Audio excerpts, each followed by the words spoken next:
A veces pienso que la vida es un guión escrito por alguien que se divierte con nuestras reacciones. Imaginé que aquella noche, al guardar 15 millones de dólares en el viejo cofre de madera que perteneció a mi madre, estaba actuando con sigilo, precaución y amor. Mi hija, Clara, jamás sospecharía. Aunque nos habíamos distanciado en los últimos años, aún confiaba en mí. Yo era, después de todo, su madre, su única familia cercana, su único pilar. No creí que pudiera convertirme en su objetivo. El dinero no era producto de la suerte. Había construido mi fortuna con sudor, inteligencia y, en algunas ocasiones, decisiones cuestionables. Comencé desde cero, vendiendo antigüedades, negociando propiedades, invirtiendo en criptomonedas cuando nadie apostaba por ellas.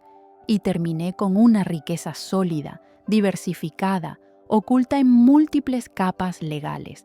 Sin embargo, como todo ser humano consciente de su mortalidad, deseaba dejar un legado, no algo vacío, sino un mensaje, una protección para los que amaba. La noche anterior al incidente, Clara llegó a casa con una actitud curiosamente dulce. Cocinamos juntas, reímos, incluso me abrazó al despedirse. Parecía la hija que había perdido años atrás, la misma que antes corría a mí cuando algo le dolía. No sospeché nada. Creí que habíamos logrado sanar, que el pasado estaba siendo dejado atrás. No sabía que en su bolso llevaba una llave maestra que ella misma había replicado meses antes. No sabía que esa noche sería recordada como el punto de quiebre definitivo. Me desperté temprano, como siempre.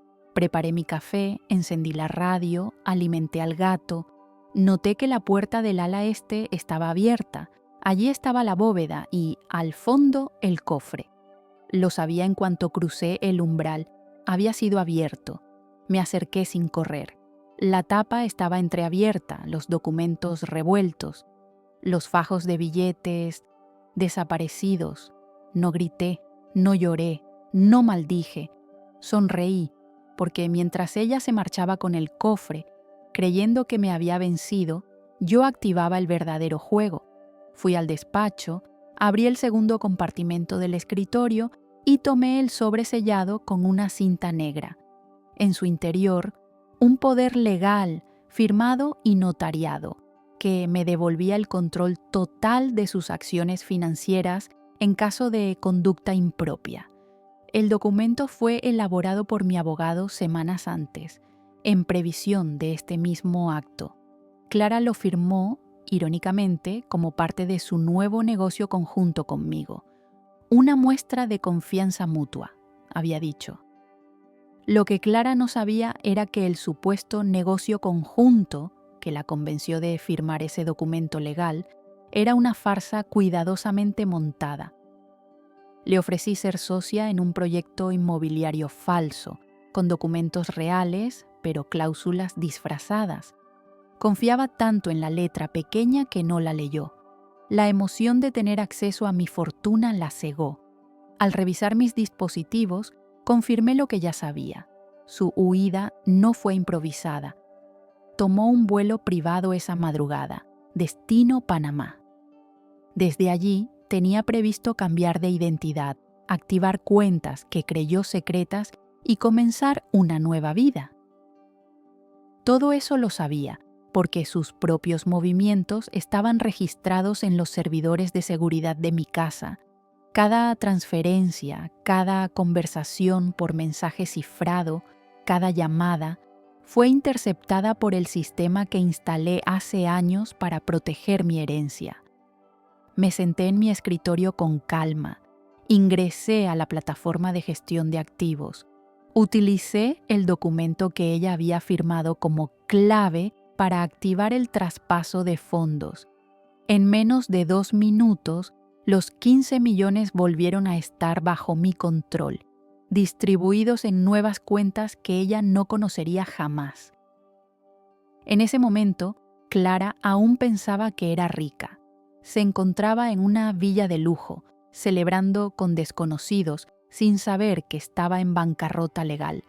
En lugar de buscarla o denunciarla, me serví una copa de vino y sonreí de nuevo, no por venganza, no por superioridad.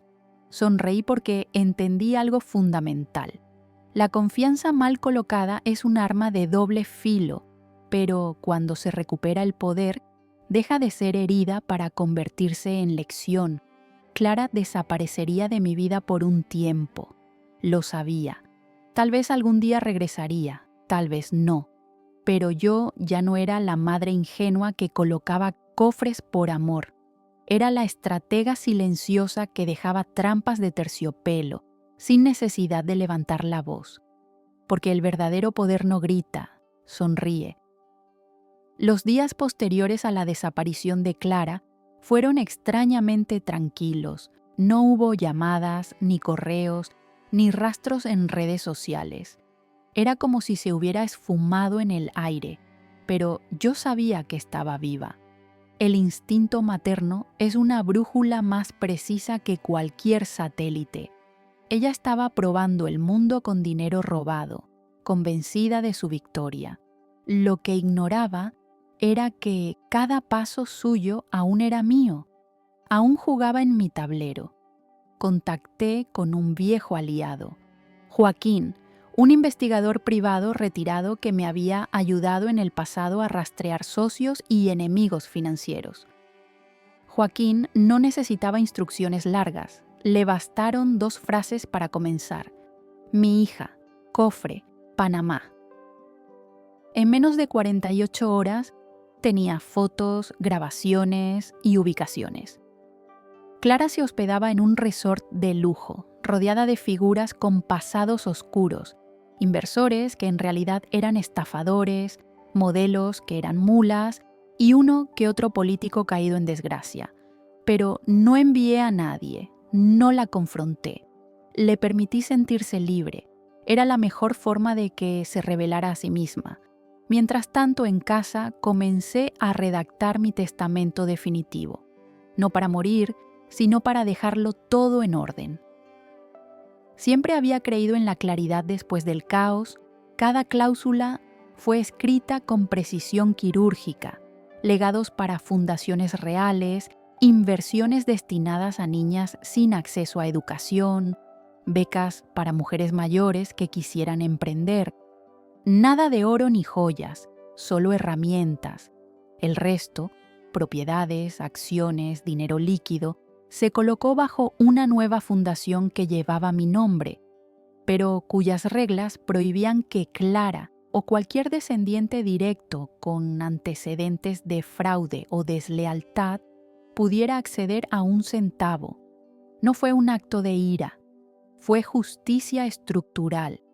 Yo había construido mi fortuna ladrillo por ladrillo, no para verla destruida por un acto de traición emocional. Una tarde, mientras firmaba los últimos documentos del fideicomiso, Joaquín me envió un mensaje. Están intentando vender propiedades a tu nombre en Belice. No me sorprendí. Clara había accedido a documentos falsificados, copias superficiales de escrituras que creía auténticas.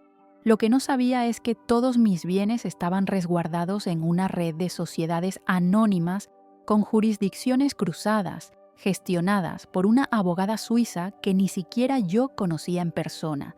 Imposible rastrear, imposible robar. Sin poder acceder al dinero, Clara empezó a moverse con desesperación. Vendió joyas, ropa, incluso uno de sus autos. Joaquín me envió una foto. Ella llorando en un estacionamiento con una maleta rota a sus pies. Podía haber sentido lástima, pero no lo hice, porque entendí que esa caída era necesaria, porque solo tocando fondo podría aprender. Aproveché el momento para actuar.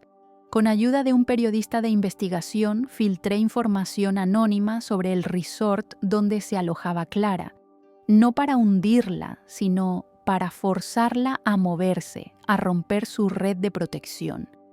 3 días después, el lugar fue intervenido por autoridades panameñas por presunto lavado de dinero. Clara escapó por los pelos.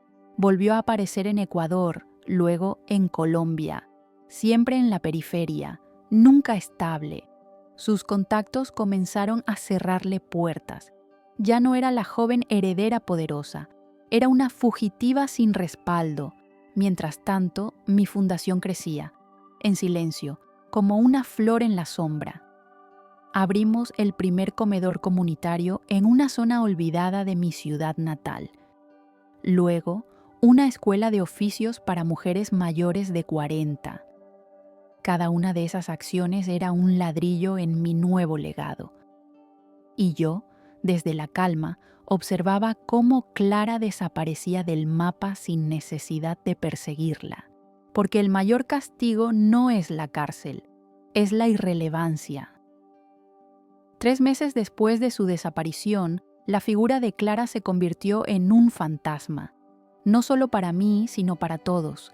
Sus redes sociales habían sido eliminadas, sus tarjetas canceladas, su rostro desaparecido de los círculos donde antes brillaba. Era como si nunca hubiera existido. Joaquín, meticuloso como siempre, mantenía actualizado un informe semanal. Sigue en movimiento, pero cada vez más sola. Yo continuaba con mi vida, más activa que nunca. A mis 68 años, había dado conferencias en 3 universidades. Fui invitada a hablar en una convención de mujeres emprendedoras y lancé una línea de publicaciones digitales para mujeres mayores de 50. Lo irónico era que toda mi nueva fama tenía como origen la traición de Clara. Lo que parecía una tragedia familiar se había convertido en el combustible de mi reinvención pública. Pero el verdadero giro no vino de afuera, vino de una carta, sin remitente, entregada a mano en la recepción del restaurante que aún llevaba mi apellido. Madre, no tengo nada, perdí todo, incluso la voluntad. He dormido en terminales, comido de caridad, pero sigo viva y sé que tú también lo estás, más fuerte que nunca. No escribo para pedir, sino para confesar. Todo lo que tomé lo hice por miedo, miedo de que me dejaras fuera, miedo de que ya no me amaras. Lo arruiné, lo sé, pero no sé cómo volver. Leí la carta 3 veces, sentí una punzada, no de culpa, de compasión, porque a pesar de todo era mi hija, y aunque la ley ya no la consideraba heredera, la sangre no entiende de documentos. No respondí de inmediato, dejé que el silencio hiciera su trabajo. A veces, lo más sabio que una madre puede ofrecer es espacio. Pasaron semanas desde la carta, y aunque no le respondí directamente, empecé a dejar señales. Instruí a Joaquín para que filtrara a ciertos contactos en Sudamérica una sugerencia anónima sobre un lugar seguro donde una mujer en apuros podía encontrar ayuda. Un convento en Perú, discreto, generoso, dirigido por mujeres que conocían mi historia y respetaban mi deseo de discreción. No era una trampa, era una opción. La noticia llegó a Clara. Lo supe por una fotografía borrosa que Joaquín logró conseguir. Una figura encapuchada, entrando al convento con una mochila rota. Supe que era ella por la forma de sus hombros, por la curva de su cuello. No la contacté, no me acerqué, solo sonreí, porque finalmente había elegido un camino. En paralelo, la fundación crecía con fuerza inesperada. La historia, la madre traicionada que construyó desde el dolor, tocaba corazones. Medios internacionales comenzaron a pedir entrevistas. Me rehusé. Prefería mantenerme como símbolo anónimo. En cambio, comencé a publicar ensayos firmados solo como M. Hablaban de resiliencia, de traición, de redención. Se viralizaron. Muchas pensaban que eran escritos por una joven, y me encantaba, porque demostraba que el dolor bien procesado trasciende la edad. Una noche recibí una llamada. Una voz femenina, susurrante. Gracias por no devolverme odio. Y colgó. Sabía que era Clara. Esa voz vivía en mi memoria. No necesitaba más pruebas, no pedía perdón, no prometía cambiar, solo agradecía, y eso, para mí, era suficiente. No para olvidar, pero sí para cerrar una puerta sin llave. Desde ese momento, dejé de seguir sus movimientos. Le di verdadera libertad, porque entendí que a veces el verdadero acto de amor no es rescatar, sino soltar. La noticia me sorprendió un lunes por la mañana. Clara había sido detenida en la frontera entre Bolivia y Argentina, no por mis acciones, sino por portar documentos vencidos. El convento en Perú no había sido un refugio permanente. Había estado allí solo 3 semanas antes de seguir viajando. Según los informes de Joaquín, su ruta fue errática. Pueblos pequeños, trabajos informales, relaciones fugaces. Supe que había cambiado de nombre 3 veces. Aunque el arresto fue menor, liberada en 24 horas, su imagen volvió a circular en bases de datos policiales. Y con eso llegó algo que no esperaba. Periodistas. 2 tocaron a la puerta de mi fundación. No preguntaron por Clara, preguntaron por mí. Querían saber si tenía algo que ver con una mujer cuya caída parecía tan perfecta como su origen. Respondí con una frase: no comento sobre otras vidas, solo me dedico a reconstruir la mía. Sin embargo, esa frase corrió como pólvora, se convirtió en titular, y pronto medios más grandes comenzaron a interesarse. Me ofrecieron contratos para publicar mi historia como libro. Rechacé todos.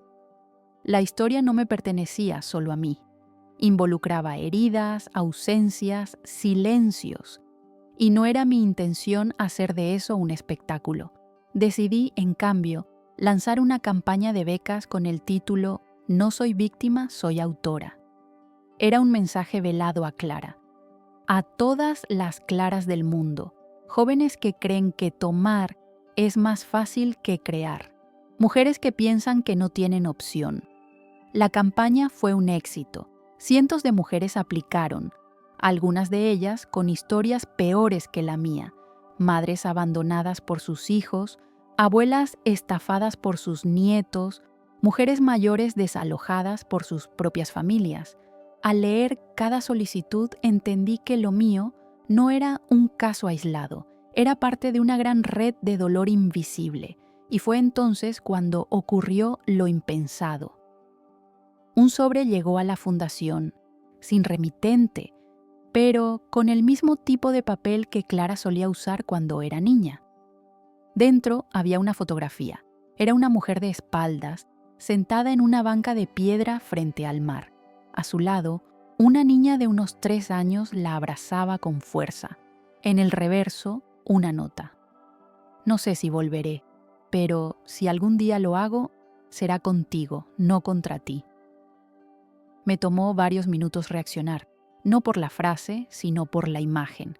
Reconocí la playa, era la misma donde solíamos ir cuando Clara tenía la edad de esa niña. Lo comprendí al instante, Clara había sido madre, y ese pequeño ser, sin saberlo, era ahora mi nieta. No sentí júbilo, ni tristeza, ni redención, sentí vértigo, porque entendí que la historia no terminaba con la huida. Recién comenzaba un nuevo ciclo, y por primera vez en mucho tiempo no pensé en castigos, ni en justicia, ni en documentos legales. Pensé en abrazos, en palabras suaves, en puentes que se construyen con silencio, no con argumentos. Desde ese día, todos los sábados, preparo una cesta con libros, pan recién hecho y una nota que dice simplemente: cuando estés lista. La dejo en la misma playa, en la misma banca. No sé si la recibe, no sé si la lee, pero sigo dejándola, porque aún hay cosas que no necesitan respuesta, solo constancia. 1 año había pasado desde aquella carta, desde la foto en la playa, desde esa frase que todavía me resonaba en la mente. Si algún día lo hago, será contigo, no contra ti. La fundación seguía creciendo. Teníamos 5 sedes activas, cientos de mujeres capacitadas, historias de transformación que llenaban paredes enteras, pero mi vida personal se había vuelto más silenciosa. Mis días estaban llenos de acción, pero mis noches de recuerdos. Me encontraba cada vez más seguido pensando en Clara, no como la hija que me traicionó, sino como la mujer que, a pesar de todo, aún era parte de mí. La imaginaba con su hija, la pensaba cocinando, caminando bajo la lluvia, leyendo los cuentos que yo le contaba cuando era pequeña. Y aunque no tenía pruebas, algo en mí me decía que recibía mis cestas. A veces alguien dejaba una piedra sobre el banco, o una flor, o una concha cerrada, pequeños gestos, sin palabras, pero lo suficientemente personales como para ser respuesta. Un domingo de primavera, mientras regaba las plantas de mi balcón, recibí una llamada desde un número desconocido. No contesté. Me limité a observar cómo el teléfono vibraba con insistencia durante más de un minuto. Al día siguiente, otra llamada. Esta vez una voz grabada dejó un mensaje. Usted no me conoce, pero su hija me salvó la vida. Me enseñó a leer, a cocinar, me enseñó a no dejarme pegar más. Gracias a ella, escapé. Y sé que todo eso lo aprendió de usted. No supe qué responder. Reproduje el mensaje al menos 10 veces. Era una mujer joven, una de tantas a las que Clara, de alguna forma, había comenzado a ayudar. No era un perdón, era algo más profundo, una cadena de transformación. Esa noche abrí un viejo álbum de fotos. No lo tocaba desde hacía años. Allí estaba Clara, a los 5, con sus coletas despeinadas y sus ojos enormes. En otra imagen, su primer día de escuela. En otra, abrazando a su padre, mucho antes de que él desapareciera de nuestras vidas. Cada página era una herida y una caricia al mismo tiempo. Comencé a escribirle una carta, no para enviársela, sino para limpiar mi pecho. Le conté todo, mi dolor, mi rabia, mi orgullo, mi amor intacto. Le dije que no la perdonaba porque no me debía perdón. Le dije que la esperaba, no para hablar del pasado, sino para inventar un futuro. La guardé en el mismo cofre donde una vez escondí millones. Esta vez solo contenía palabras. Pasaron semanas y una tarde de lluvia, mientras cerraba la sede central de la fundación, una voluntaria me trajo un paquete. Lo dejaron en la puerta. Nadie vio quién fue. Era una caja pequeña forrada con papel de estraza. Dentro, un cuaderno hecho a mano con hojas recicladas. En la primera página, escrita con tinta negra. Historias de una madre que quiso desaparecer. Por Clara. Las siguientes páginas estaban llenas de relatos breves, algunos tristes, otros luminosos, todos con una voz que reconocí de inmediato, la suya. Era su forma de tenderme la mano, de decirme, aquí estoy viva, estoy cambiando. Esa noche me senté frente al fuego. Leí cada historia, lloré, me reí. Sentí que un hilo invisible, más fuerte que cualquier contrato, nos unía de nuevo. No sabía si nos veríamos pronto. No sabía si mi nieta alguna vez me llamaría abuela, pero sí sabía que algo estaba renaciendo, y eso, para mí, era suficiente. El cuaderno de Clara se convirtió en mi nueva lectura de cabecera. Lo abría cada noche, una historia por vez. Cada relato era una ventana, una forma de entender su mundo desde adentro. No justificaba su traición, pero mostraba su humanidad. Había aprendido algo en el camino, y eso, en sí mismo, era una redención. Una de las historias hablaba de una mujer llamada Em, que solía sentarse frente a un mar ficticio y escribir cartas que nunca enviaba. En el relato, M hablaba con las olas, les contaba secretos, les pedía consejo. Era evidente que hablaba de mí, pero lo más poderoso no era eso. Era cómo describía el impacto que esas cartas silenciosas tenían en quienes las leían sin permiso. Decía, M no necesita respuestas. Ella siembra sin esperar cosecha, y por eso cada flor que nace lleva su nombre sin saberlo. Me estremeció, porque supe que, por primera vez en años, Clara me estaba viendo. No como la figura de autoridad, no como la mujer rica, no como la madre a la que había robado. Me veía como ser humano. La historia final del cuaderno era la más corta. Un diálogo. ¿Me odias?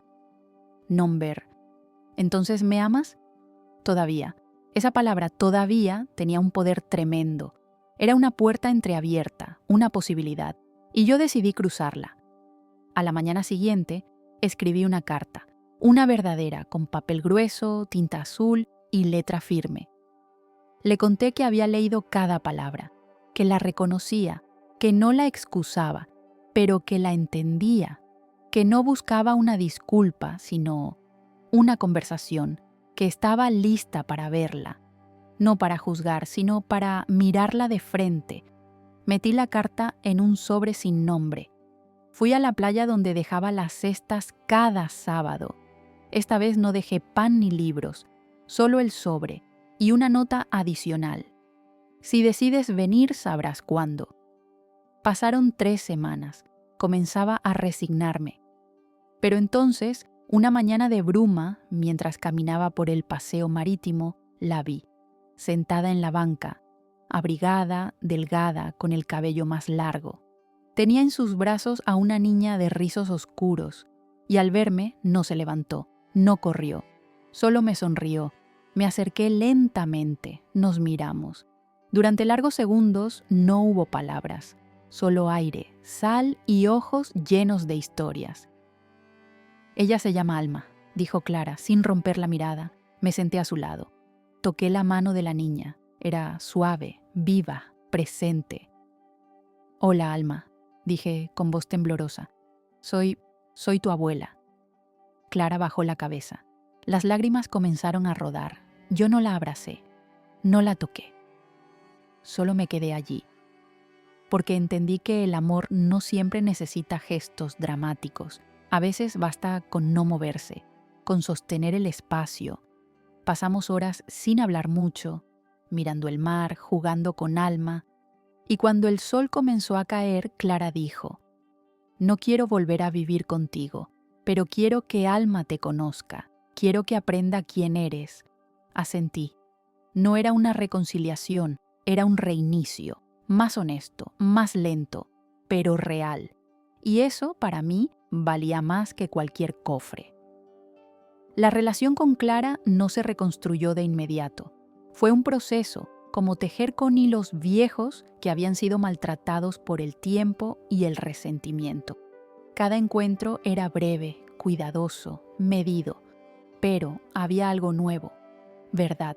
Nos reuníamos los domingos por la tarde, en la misma banca frente al mar. No hablábamos de dinero ni de traición, hablábamos de Alma, de cuentos infantiles, de recetas que mi madre me enseñó. Clara escuchaba, tomaba notas, a veces preguntaba cosas simples.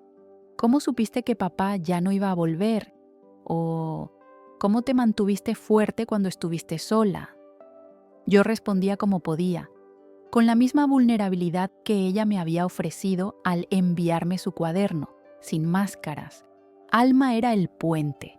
Su risa curaba grietas invisibles. Su manera de correr hacia mí sin temor me enseñaba que el amor no se hereda, se construye, se gana, se cultiva.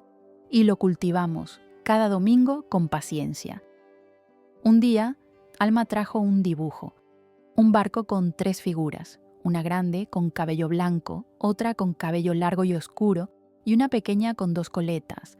Bajo el dibujo escribió con letras torcidas: mi familia. Clara lo miró por largo rato, luego me lo entregó en silencio. Esa noche lo enmarqué y lo colgué en mi sala. No como un símbolo de reconciliación perfecta, sino como testimonio de que incluso lo roto puede recomponerse con tiempo y verdad. Una mañana recibí una invitación. Era de un colegio local. Querían que hablara sobre legado, familia y transformación personal. Dudé. No me gustaba hablar en público sobre mi historia, pero Clara fue quien me animó.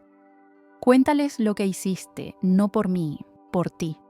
Acepté. El día del evento, el auditorio estaba lleno de jóvenes, padres, profesores.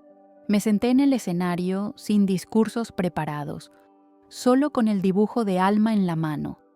Durante años, comencé. Pensé que el legado era dinero, propiedades, contratos. Pensé que el amor era obediencia y que el silencio era protección. Me equivoqué. Conté lo que estaba dispuesta a contar.